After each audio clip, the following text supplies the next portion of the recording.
It's Friday, July 6th, and I'm your host, Paula Hersey. On today's show, we travel to Sandy Neck Great Marsh for a turtle homecoming, update our calendars with the Discover Barnstable series, and recap all the festivities of the 4th of July parade and family fun at our town green in Azleton Park. But first, let's start with some news you can use. Because of some ill-thought-out fireworks hijinks of two young Cotuit men, the following areas are closed to shell fishing until further notice. The waters and flats and all tributaries of Cotuit Bay in the town of Barnstable, west of a line drawn between the easternmost extremity of Handy Point and the easternmost extremity of Bluff Point.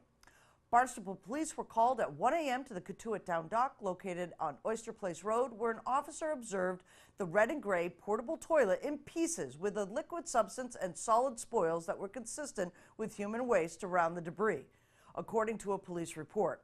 They also discovered a similar event at Loop Beach. A 17-year-old Hyannis girl who had no pulse when she was pulled from the water at William H. Covell Memorial Beach on Tuesday was alert and talking with rescuers after a lifeguard and bystander administered CPR.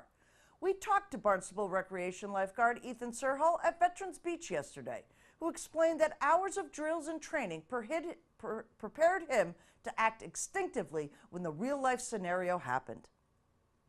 Ethan, your training with Barnstable Recreation as a lifeguard really paid off on Tuesday. Absolutely. We do a lot of drills, a lot of training from the very first day, even before, the tryouts tough. But just the drills and the training and even head guards doing individual stuff on their own time. We come early to run through our emergency action plans. We've run through all this stuff so many times before. It's just you kind of go into this instinctual, just they knew what to do, I knew what to do. And it's, just like the simulations, I guess. So, because we've done it so many times. And on Tuesday's rescue, tell me exactly what happened. So I was in the afternoon, say around 3:30. I was in the tower, and I'm doing a scan of the beach. The two boys were still in the water, and now a third girl had joined them. So I was still keeping an eye on them. They were still on the private beach side. I heard some commotion to my left as I was looking down the other way of the beach. And so I turned and looked, and I saw, it was one of those things you recognize immediately. I saw the two boys on either side of the girl, and her shoulders were hunched, and her face was in the water. I hopped down, blew my whistle. I went for a waterfront rescue because they were still in the water, but the distance was large enough between my tower and the private beach that it was, by the time I got there, they'd already had her on the beach. As I slid in, a patron started with compressions and CPR. I went in with rescue breaths. Her pulse started to come back, and more importantly, she started to drain the salt water and vomit from her lungs and stomach and whatnot. Colleen and I insisted that she be turned on her side, and as we turned her on her side, everything just began to drain. And that's the protocol in that situation, is because if you don't turn her on her side and drain the the salt water and whatnot, will literally continue to drown as she's on the land, because it will still be in her lungs. It'll still be and she'll have trouble breathing. So she was still unconscious, but that was the biggest thing, is once you get over that hump, it's the pulse was back, and it was good news to hear. So we do this job, and I mean, we're trained to do it, and there's so many other parts that factor into it. There's it's from Patty all the way down, John, Tim, the supervisors, the head guards, the other lifeguards who are involved, so it's really truly a group effort. I mean, it's from everyone involved, and that goes way back to the first day of the lifeguarding course. The Diamondback turtles in the town of Barnstable's Head Start program started life in a particularly precarious circumstances in nests located around the off-road vehicle tracks at Sandy Neck Beach State Park. Normally, the tiny Diamondback turtles would spend their first winter alone in the wild, with little hope of making it to spring. By spring, the turtles that started life outside their eggs as small as a thumbnail have achieved fighting size approximately as large as a human palm. Channel 18 tagged along with Natural Resource Officer Sean Cordes to document the homecoming of 7 turtles to the Sandy Neck Great Marsh and the classrooms and organizations that raised them over the winter.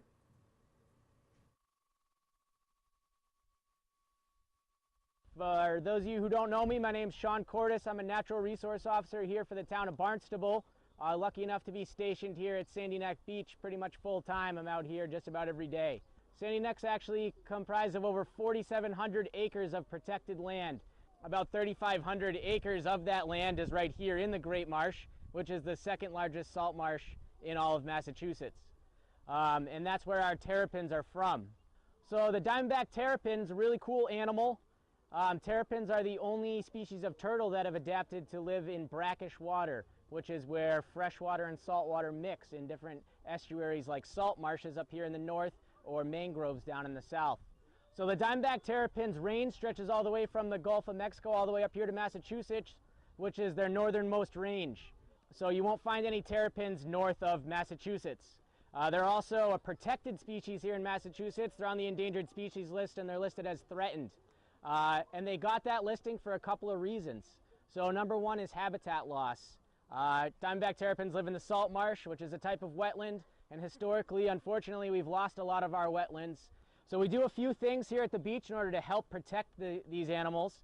One of those, when we're walking out here and you might see them, we have milk crates that are buried in the sand. So if you're ever hiking the trails and you see those are actually terrapin nests that are underneath those. So we're able to actually go out day to day and monitor terrapin nesting, which is happening right now, this time of year. And when we find a nest, we can put one of those crates over the nest and it works as a predator excluder device and keeps a lot of those predators away that would otherwise go after them. So that's one of the things that we do, and that helps the turtles get to the point of hatching. And they hatch out, they're about the size of a quarter in September, October. And that's when we've got a lot of these turtles from different organizations. We have a few that we raised ourselves. We have the turtles from the Cape Wildlife Center here today. It's a really treacherous journey to get back into the marsh, and only about 1 in every 100 terrapins is going to make it to adulthood. So it's a really low number, unfortunately. One of the great things that we're able to do here today that you're going to see is this Head Start program that's been incorporated for over 10 years now within the town.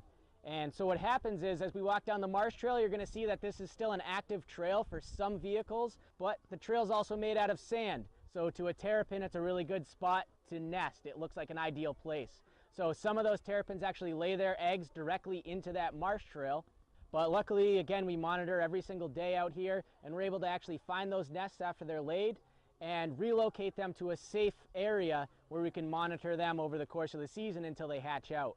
And those are the animals that are then given out to organizations like schools and libraries and Cape Wildlife Center and all these great places that do a really good job taking care of them over the course of the winter.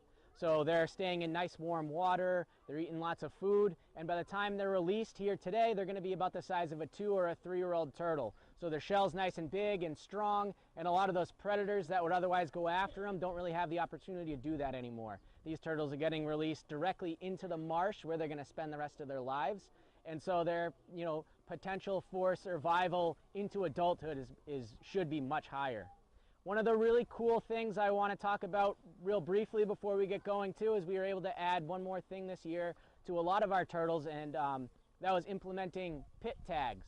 And what a pit tag is, if any of you guys have pets and you've ever had your pet microchipped, it's a very similar thing. So it's just a little piece of wire that gets implanted just below the skin on one of their hind legs. And when you use a scanner over that, it has a unique ID code, and that can tell you where that terrapin came from, what year we raised it, what school it was raised in, even what classroom or what library or whatever it was raised in. So it's not an active tag. We can't track them day to day and figure out where they're going or what they're doing, but it also stays with them presumably for life. So in 40 years, if a terrapin's still nesting out here that was pit tagged, you could still, if you encounter that animal, you could scan that and know exactly where it came from and how it's doing. And so it's going to allow us to have, more opportunity to really monitor the success of the program and how well this population is doing. So we're really excited that we're able to get that going this year and to incorporate it more in the coming years as well. And just one real quick story I do want to mention with the turtles from the Cape Wildlife Center. One of the reasons why I keep mentioning those ones, we have them with us here today, is that those turtles ultimately came from a terrapin that was struck by a vehicle on the road. So it was hit while it was trying to find a nesting site here on 6A in West Barnstable. Ultimately, that that turtle had to be put down. You know, it wasn't able to be rehabbed, but Cape Wildlife staff was able to work really hard to actually extract those eggs, and we're able to put those eggs into a bucket and relocate them here at Sandy Neck, where we monitor them, and they actually hatched out into hatchlings and were then raised in part of the Head Start program. So, you know, I just thought it was a really cool opportunity that was able to come together and give those animals a second chance, even though, again, that adult wasn't able to make it through that. And lastly, the actual release site is going to be going a little bit through the marsh, so you might get a little bit muddy and a little bit wet, but that's all part of the fun and the excitement of the release. And everybody can file in behind, and we'll take a nice stroll down the marsh trail into the marsh to say our last goodbyes.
Backed by popular demand, the Gateway Greeter program has once again partnered with various town departments in developing fun, free, interactive talks and activities each week at the Welcome Center lawn every Monday and Thursday in July and August. Families are invited to participate in a wide variety of organized and educational activities, exploring services and programs which enhance our quality of life and supports the needs of our community. This year's participating departments include Barnstable Municipal Airport, Village Libraries, Public Works, Natural Resources, Senior Services, Golf, Recreation, and Animal Control. We discover more with Assistant Director of Planning and Development, Elizabeth Hartsgrove. We're ready to discover Barnstable. With me today, Elizabeth Hartsgrove, Assistant Director for Planning and Development. Well, that's a new title, Elizabeth. It is. Yay. Yay. Yeah. So, but it really works. Assistant Yeah. Director for Planning and Development, a lot of what you do is really in the development and planning in the town of Barnstable. It does, and I always have been connected in some way to them, so it just made sense. I work with the arts and cultural, economic development, planning, all of those little components, and so it just was a nice fit for me to go in there. So, Excellent. Yeah. Well, congratulations. Thank you. Thank you. But we're really here to discover Barnstable. Yeah. This is probably one of the coolest programs that comes out of the town, and it's available for everyone and starts in just another week or so. Yeah, it does. It's the second year. We got rave reviews last year, and it was a sense of, you know, we're really into educating people about what services and programs we provide, and And this was that type of baby. It was perfect. It's a way for us to give back and educate people about what kind of opportunities are available to them, and through each of the departments and divisions, and make them learn a little bit more about not just all the rules and regulations or, you know, the negative components, but there's a lot of positives that we do in our community on a daily basis. And there's so many little different programs within each department or division that they're not really aware of. So this is an opportunity for town employees to embrace the community and show all these positive little things that we do.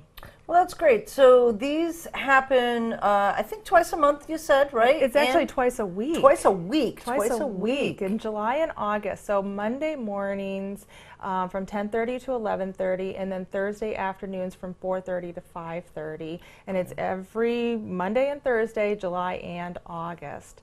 So, and we have a wide range of, it's definitely much more popular this year with even the departments internally. So I did not have any issues with filling up the whole, and I actually have a wait list for people. Yeah, so we have 3 new programs that are starting this year. The airport is joining us.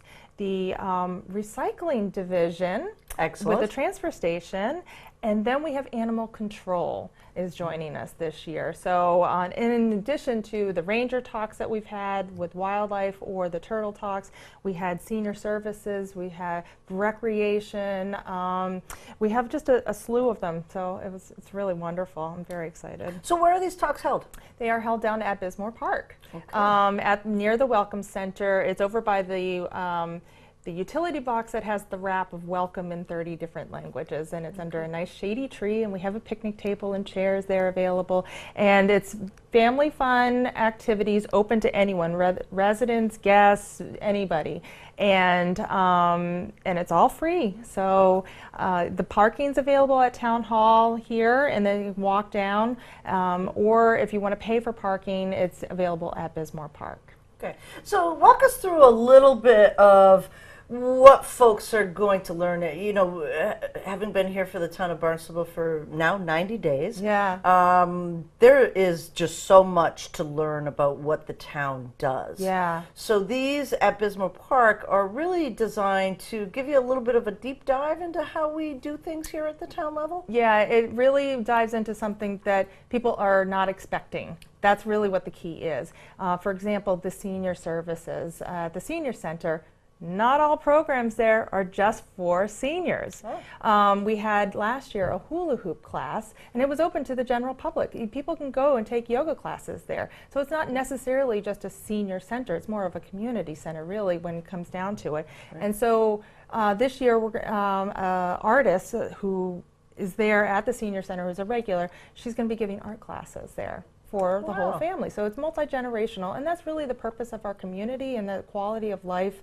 Our mission statement is for everyone, not just for a specific age group or not. So the senior service one is a great example of that. Recycling program, there's new regulations going into place on how to separate your cans and things. Well, we're going to be doing an art project with the guys from the transfer station. They're going to be coming down there and being with the kids, and they're going to be creating art with recycled material that was obtained at the transfer station, in ways that kids can actually use the materials instead of going over and using them and just dumping them, basically, and just handing them off to the town. Is how can we reuse and repurpose and recycle things? So in the airport, another one, we have the Cape Cod Coffee is there. So they're going to be joining the airport with different types of the airlines. They're going to be showing up. We're going to have a flight simulator there. We're going to have all different arts and crafts, word searches, and fun things so that people can get to know the airport and understand that it's open to anyone to go visit or even use as a transportation mode. Excellent. So Mondays and Thursdays every week. Yeah, starting July 9th. Starting in July. I see you've got golf on that list. Yeah. Well, I don't know if every resident knows that we have probably the 2 best municipal golf courses in the entire state right here in the town of Barnstable. We do, and we have classes available. And one of the instructors is actually going to be giving little, putting demonstrations and stuff, and helping people with techniques during that. So, yeah, it's available. Again, it's available not just to the residents, but to our visitors and our non-residents here. So it's a wonderful service. I'm so excited that we're in our year 2 of this program. Excellent. Anything else you want to tell folks about these? No, it's wonderful. It's free. It's family. It's at Bismarck Park. What more could you want? Really? Sure. Time again? It is on Mondays from 10:30 to 11:30, and then on Thursdays from 4:30 to 5:30. And we have a giant poster banner down at Bismore of the July schedule currently right now. So if you're walking down there and you just want to take a look, the schedule is also available online and here at Town Hall, down at the Welcome Center. Anybody can pick up a brochure, and again, open to anyone, including any Cape resident. We've had a lot of people even last year that came from out of town that were residents from other communities that wanted to participate. So we just welcome everyone. Of course, at the Welcome Center. Absolutely. Excellent. Thanks, Elizabeth. Thank you, Paula. It was a fabulous 4th of July in the town of Barnstable. Parades, music on the green and at Asleton Park, and thousands of visitors and residents enjoyed themselves throughout the day. Join us in a look back at the festivities and old-fashioned All-American Day in Barnstable.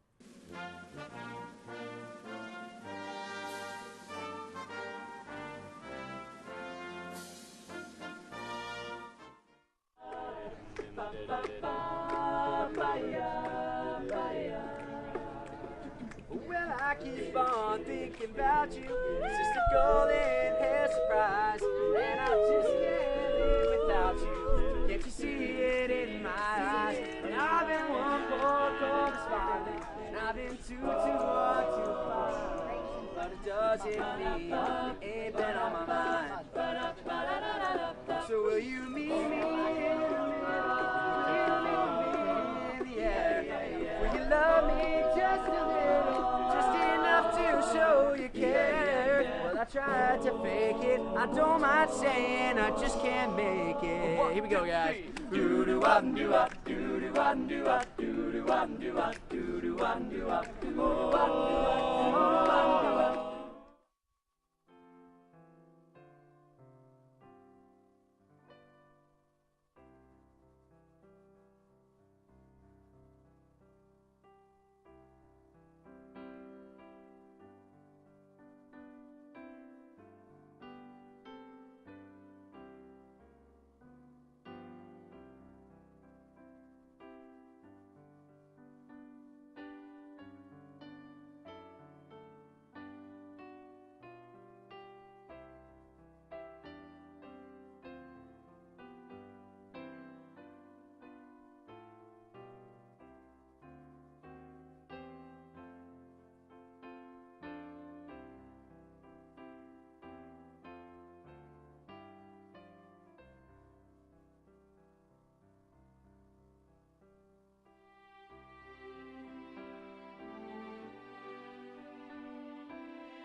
I'm Paula Hersey, and thank you for watching Barnstable Today.